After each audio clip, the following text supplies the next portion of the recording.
verse 15. So this is the curses from the parsha. There are two things about the curses. It is, the Gemara tells us, I think it's at the end of Makos, but I forget exactly the space.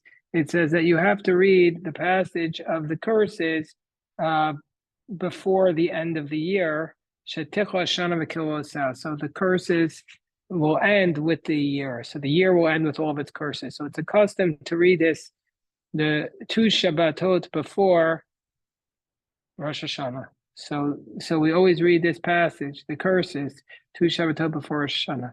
Me personally, I have a special feeling of love for the curses because when I finally get to these curses, I know I'm almost done with the Torah that I'm writing.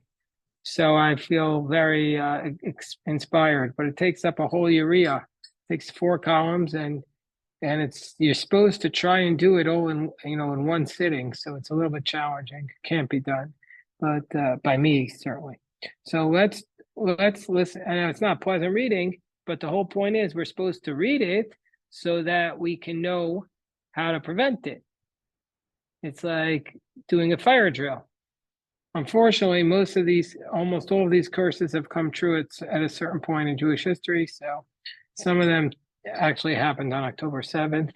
So it's very especially poignant to read these verses this year. So chapter 27, chapter 28, verse 15. Chapter 28, verse 15. If you do not listen to the voice of Hashem your God, to guard and do all of his commandments, and his laws that I command you today, all these curses will come upon you and overtake you. You'll be cursed in the city, you'll be cursed in the field. The fruit of your womb will be cursed. Excuse me. Accursed shall be your fruit basket and your kneading bowl. Arur privit necha, the fruit of your womb will be cursed. Friyan matecha, the fruit of your land. Shigar alafecha, the offspring of your cattle. Va'ashtarot sonecha, and the herds of your flocks. Arur atabat v'lecha, arur atabat tzeitecha. You'll be cursed when you come and you curse when you go. Not mincing words. Yishalech Hashem becha, so God will send upon you et ha-me'ira. Me'ira is usually translated as a curse in modern Hebrew, but here Rashi says it means a deficiency. Chisaron, kamo.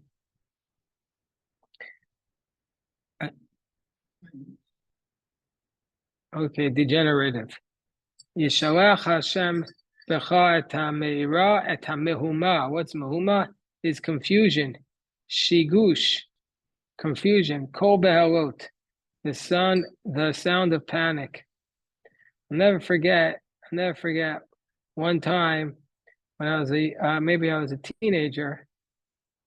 I was Friday night. They announced, okay, this is a safe space to share with us, and so yeah. So what happened was one Friday night in the synagogue I was growing up in. This was around the year after Meir Kahana was assassinated. Meir Kahana was assassinated when I was maybe in 9th grade, and then I still remember going to his trial in 10th grade or 11th grade. The trial of the person who shot him, who killed him, Al-Sayyid Noser, which was, by the way, when the FBI raided Al-Sayyid Noser's apartment. That was the first time they saw the name Osama bin Laden. Anyway, so they announced in the shul on Friday night that Binyamin Kahana, Meir Kahana's son, was going to be speaking at somebody's house. So I said, okay, let me go and listen to him. And the only people who came were me and my brother. Nobody else came. And then like a year or two later, Binyamin Kahana was murdered driving in the West Bank with his wife and children. Anyway, by the terrorists. But anyway, he was citing these verses as he's saying it's madness, crazy, insane madness, the response to the terrorism. Because at that point, there were people that that there were cars ramming into people waiting at the bus stops. And the response, he said, was to put up pillars in front of the bus stops. He says that shouldn't be the response. The response should be to get the terrorists. Anyway, I'll never forget that talk. But it was just me and my brother. What? I think he was saying they were only doing that, but they weren't doing the other.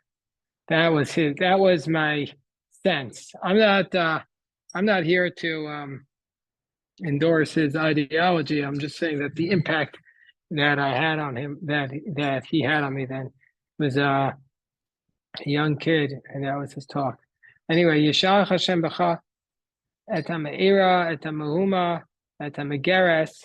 God will send upon you the curses, the confusion, and the worry. B'chol mishlach yadcha, and everything that your hands do, asher taseh, that you do, adi shamdecha, until you are destroyed, ba'ad avdecha maher, until you're quickly annihilated, because of the evil of your deeds that you have forsaken me. So we're chapter 28, verse 20. The mehira is the shigush, the confusion, the kol bahelet, the sound of panic. So this is, to my mind, one of the worst curses of all. The curse of confusion, the curse of anxiety, the curse of not knowing what to do. That to me is even worse than a bad situation. Do you know how many curses are here in this passage of the curses? The teaching is that there's 100 minus 2, 98. 100 minus 2, because the 2, why don't they say 100? Why don't they say 98? Because there's 2, which you'll see in the text, that are not directly referred to. And those are the 2 worst. So for those, we have to have blessings to cancel them out. But it's 100 minus 2 curses. Good afternoon, my dear friend. It's chapter 28, verse 21. Yadbeik Hashem b'cha es hadaver. God will attach the plague to you until it consumes you from on the earth, which you've come there to inherit. God will strike you with wasting away, with a fever. We'll see. Rashi says, your flesh will wear away, and your nafuach, and your bones will swell up. And kadeches is, hold on one second. Jerry has the question. Jerry, yes, speak. Excuse me. These curses, a number of rabbis have stated, are the reasons why the Holocaust took place. How do you feel about that? The curses, I don't think anybody says the curses are the reason. The curses are a punishment. They're not the reason. But what I have heard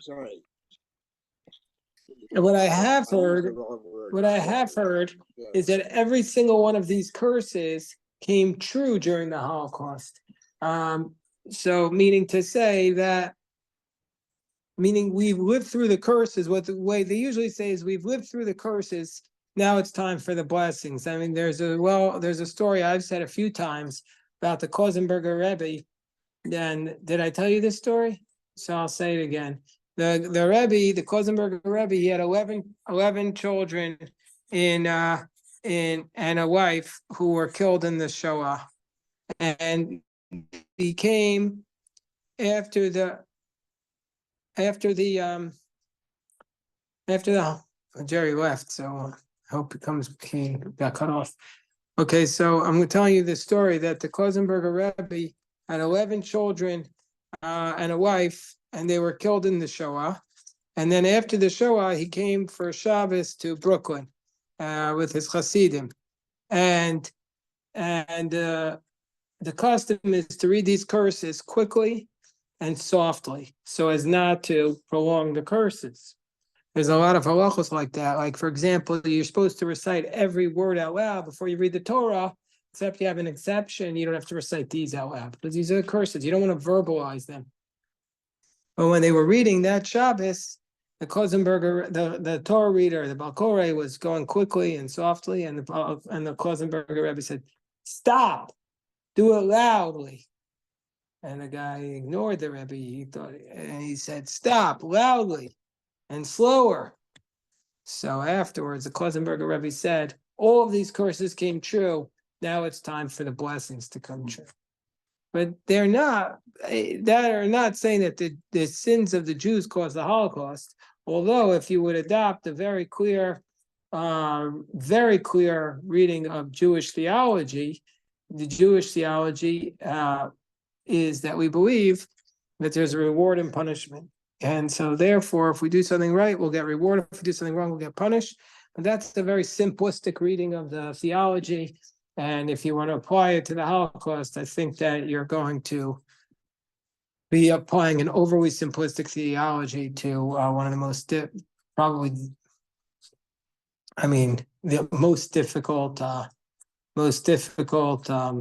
chapter in Jewish history. So I don't encourage that. Okay, back to the text. There will be Yadbeik Hashem B'cha. God will afflict you with the plague. Okay, you'll waste away, and kadachas, and a fever, ubadalekes, and a fiery fever. So there's kadachas is a fever, and then there's a fiery fever. That's even Rashi says even hotter than the kadachas. These are different types of illnesses. Uvacharchur, with parching. What is that? That's an illness which heats one up inside the body. And he's always thirsty for water. In Old French, it's called isardement. I don't know what it is. Vashon atzmi charim mini cherev. Okay. And then ubashidafon. Uvacharv with sword. Ubashidafon with blasting. Uvayerakon with withering. Or the fucha aravdecha. And they'll pursue you until you're annihilated. So you'll get the plague. Rashi says, he'll bring invading armies against you, and your crops will be destroyed. And Rashi says, Shidafon ruach kadim, by the east wind. In Old French, this is called hasliach. I don't know what that is, and yerakon, withering, yovesh, your crops will dry out. The produce will turn yellow. And your heavens that are above you will turn to copper. And your land will turn to iron. But now we know that nowadays we like the Iron Dome. We like that on the ground. But let's see what Rashi says here. Until you are annihilated. Rashi says, Ad tevad, komar ad avodatcha, until you be annihilated. What does it mean? The heavens will turn to copper. Rashi says these curses. Okay, this is a fundamental idea. Rashi says, these curses, Moses said them himself, and the curses in Leviticus were said by God, as they sound. It says here, V'imlo tishmeu li. And in Leviticus, God says, if you do not listen to me, if you behave with me casually. And here it says, listen to Hashem. Hashem will attach to you. Hashem will strike you. So therefore, since Moshe was the one saying the curses here, which one do you think was more severe? Moshe's curses or God's curses? So Rashi says, Hakel Moshe b'kil. So Moshe was milder. How so? First of all, he said them in the singular. He uses the singular suffix for the second person singular. So meaning to say they don't necessarily affect the whole nation, whereas in Vayikra, it's the plural. Second of all, the Gam came b'kol hekel, and there's another leniency that in the first curses it says your heavens will be like iron and your land will be like copper. And here it says your heavens will be like copper and your land will be like iron. So that if the heavens are like iron, that the heavens would not sweat. Like I said before, we've now turned this curse into a blessing because our heavens are the iron dome. So our curses have become a blessing. Think about that. But like iron doesn't sweat, so nothing would come out. As a result of this, there would be a drought, and the earth would sweat. But the earth would sweat like the copper sweats, and that would destroy the fruits. But here it says your heaven will be like copper, and your earth will be like iron, which implies that the heavens would sweat. Even though they're not going to pour rain, they'll still sweat, so there won't be a total drought.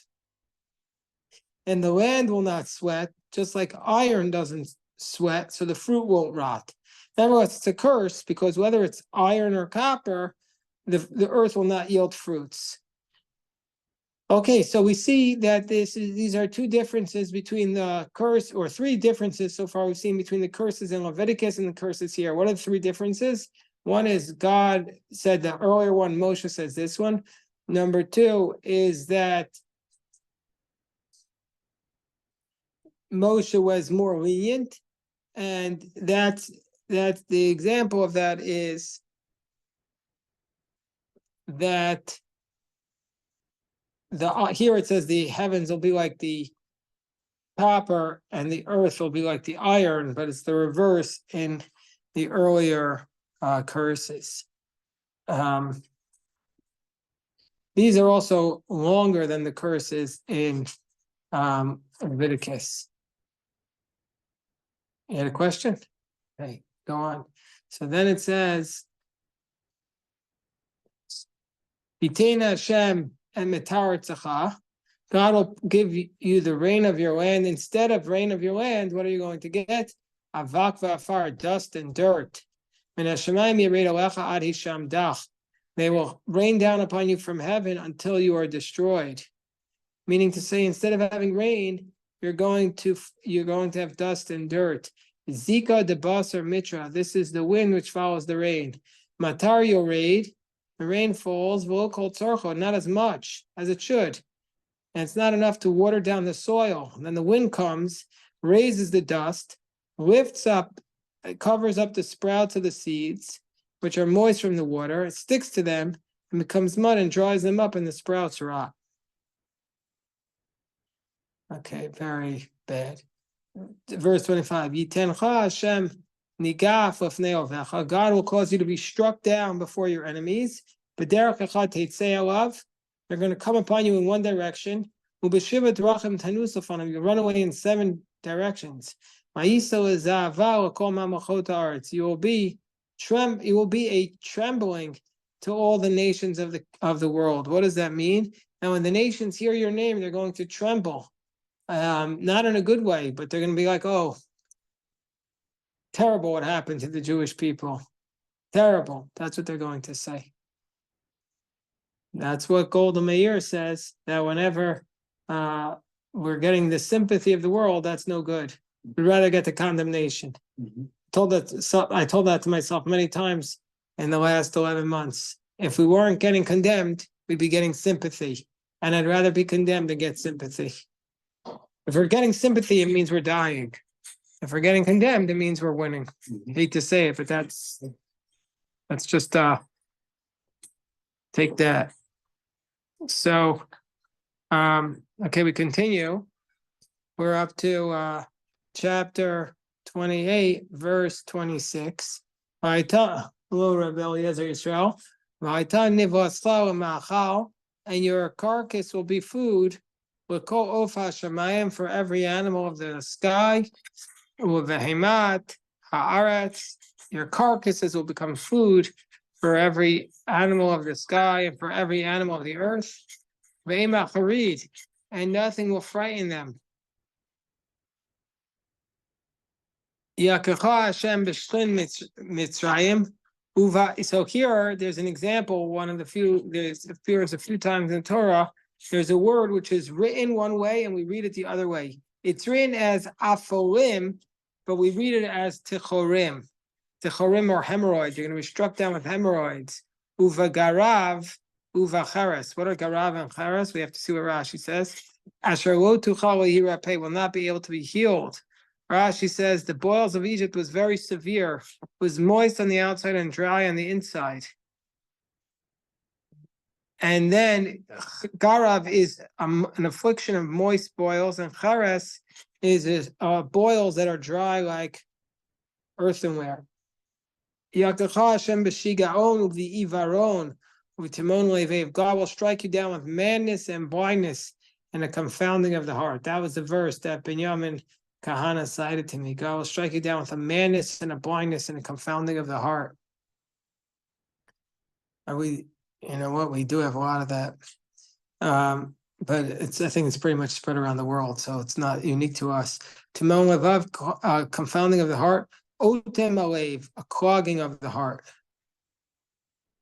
So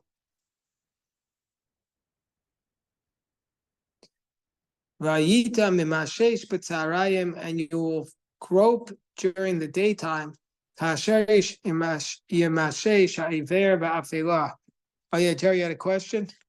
Yes, the written words that are pronounced differently. What is the translation of the written word in the Torah scroll? So the written word is afolim. What does it I'm not sure because we always translated the techorim, which are the hemorrhoids. When we look it up, I think it means like a darkness or something. I don't know if Rabbi Scheinfeld, does he translate it?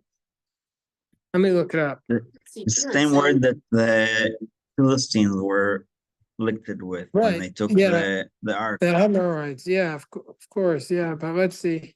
Steinsaltz said the word was overly coarse and therefore should be said, so they said nothing.